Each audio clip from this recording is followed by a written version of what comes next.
Hey guys, it's me again.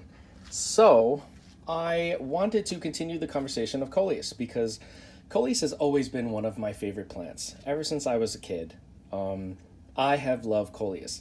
I love Coleus because it is beauty without bloom. You don't have to wait for flowers to be produced, for the plant to get mature in order to be beautiful. I mean, all plants are beautiful. I'm not saying that, but Coleus just right out of the box are beautiful, amazing, and you can apply them to either your garden, indoor decoration, whatever it is that you want to do. So I've always loved Coleus. And so this year in particular, I'm going to go crazy propagating Coleus, making combination planters, all that kind of stuff. So I just wanted to show you ways that I've been propagating Coleus aside from the soil method and some experiments I've been doing with Coleus. So first up are the two in the back. These Coleus in the back are in nothing but water. So water propagation, very easy. A lot of people do it. The plant does fantastic in nothing but water. Obviously, when you have roots like this, you can start giving a very weak fertilizer solution just to make sure that the plants are fed. And also some bright light.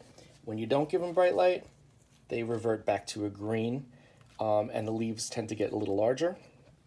The more light you give them, the leaves get a little bit firmer and smaller, and they start to then show their color. So yeah, just a word to the wise, if you have your Coleus inside, give them as much light as you can. One thing that I do like to do is at the end of the season, usually in the autumn, before it gets too cold, I want to take my mother plant, my mother Coleus plant in. I don't like to leave them out and just take cuttings and then watch the plant die. That just makes me sad. So I either keep them in a pot all season and then bring the whole pot in, or I will pot them up in a new pot and bring them inside. The thing with bringing the whole plant in is they go through shock. They're used to a certain amount of humidity outside, some nice breeze, air movement, circulation, and a whole slew of other things that happen outside that your indoor environment can't provide them. So one little tip you can do if you're going to bring your whole mother plant in, what I do and what I recommend doing if you want to not have as much leaf loss and shock to the plant is bring the plant in, give it as much light as you can indoors, but also putting it by an open window, at least open for part of the day. I know it can be cold or chilly in the autumn, but this is going to help your plant to have a similar temperature, similar air quality, humidity than it had when it was outside. So bring it in, give it as much light as possible, and put it right by an open window to get all that as similar of air quality as you can give it. After a while, you can start closing the window more, especially as it gets colder, or moving it away from the open window throughout the day. Either way, it's going to benefit the Coleus instead of shocking the heck out of it, and then all the leaves drop, and you're like, there goes my Coleus. So bring the Coleus in. I then take cuttings from the Coleus once it's inside. I either put them in water, put them in soil, or I put them in semi-hydro, which is what we have here. This is in nothing but lava rock. This was a cutting from a very beautiful Coleus that I had taken. The mother plant I also brought in, did the same situation with, and then took the cuttings after the fact. Some of these cuttings I put right in soil, some in water. This one is in the semi-hydro setup of lava rock. I keep from a quarter to a third of water at the bottom, and this is in a plastic cup that has a hole on the side in the edge, and then I just keep the water in the cache pot, as it is called. I've learned it's not cache pot, it's cache pot. Maybe it's French, I don't know. So yeah, so semi-hydro is another option. As you can see here, this one was getting a little bit leggy. It was growing pretty fast, so I clipped the terminal end here, and I made a new cutting, and I put that one here. Now, this is another method. If you know me, you know I love kokedama. Sphagnum moss wrapped around the roots, bound by a colorful yarn. Has to be synthetic. I don't use wool or cotton. Anything that's organic has a tendency to rot and cause a lot of problems. So this one is nylon, I believe, which is inorganic. It will not rot. It even holds its color, even though it may get a little bit dirty depending on how you're using it. You can always clean it if you ever wanted to pull the plant out of the yarn, but I'd just leave it as it is and let it be what it is. So this plant is doing exceptionally well. It's been in this kokedama for a while. I have this kokedama in a tall shot glass with a wicking system because if I were to put this whole root ball submerged in water, it would get waterlogged. Chances are the stem would rot, so with the roots, it would just be a bad situation. So I have a wicking system that goes to the bottom of the vessel. It wicks the water up to the kokedama, and it is happy as can be. Now, before I did that, I just had the plant, the kokedama, sitting in that vessel without the wick, and it would dry out every 2 days, every 3 days. I'd have to keep watering it, and the plant would be wilting, and I'm like, oh, poor baby, I don't want to do that. So I decided to put the wick on it. I love the wick. It works wonders. This plant has been perky ever since. I think we have a new, we have a new set of leaves coming up.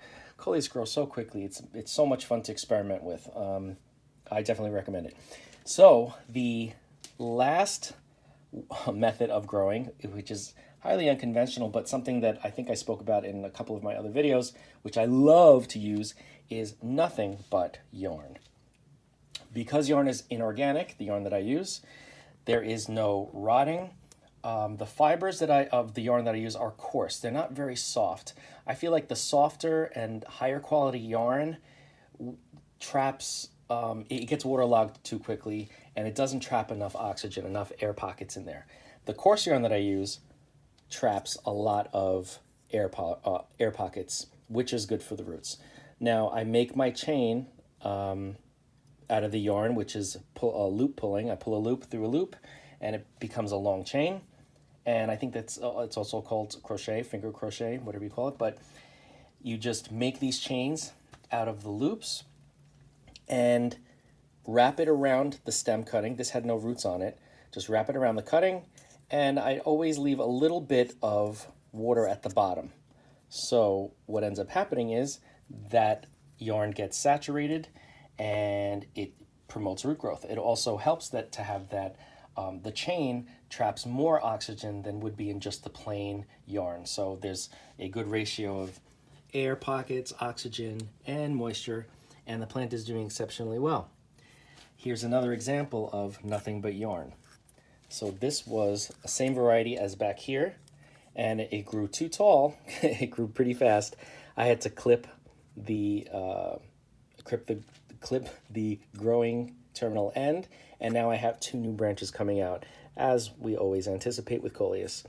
So I definitely recommend experimenting with it. It's so much fun, and if you use the same type of yarn that I use, which is the coarse, not expensive, not soft, high-quality yarn, if you change your mind or you want to do something different with the plant once it's already rooted into the yarn, you can unravel it and, with minimal damage at least, pull the roots out, because it's not all this fine, textured, soft yarn. It is more, I don't want to say it's thick yarn, because it's not. It's just more firm yarn, and it's easier to untangle the roots out of. I definitely recommend that if you want to experiment. Otherwise, you have the water method, the semi-hydro method, the kokedama method. Like the previous video, we have the normal soil and perlite method. But either way, there are so many options to propagating your Coleus. Also, bringing in the mother plant, those tips are very helpful. I say if you want to try that, I'd say give it a shot, because you can save the entire plant plus take your cuttings. You'll have so much more to work with and have a lot of fun over the winter months, have beauty and color in your house when it's so drab and yucky out. So I definitely recommend that. Hopefully you guys have found this interesting and helpful.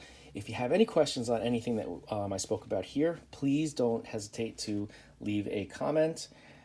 Like, comment, share, subscribe, all that good stuff. Thank you so much for watching. I know I get very long-winded when it comes to plants, but that's just me. and I will see you in the next video.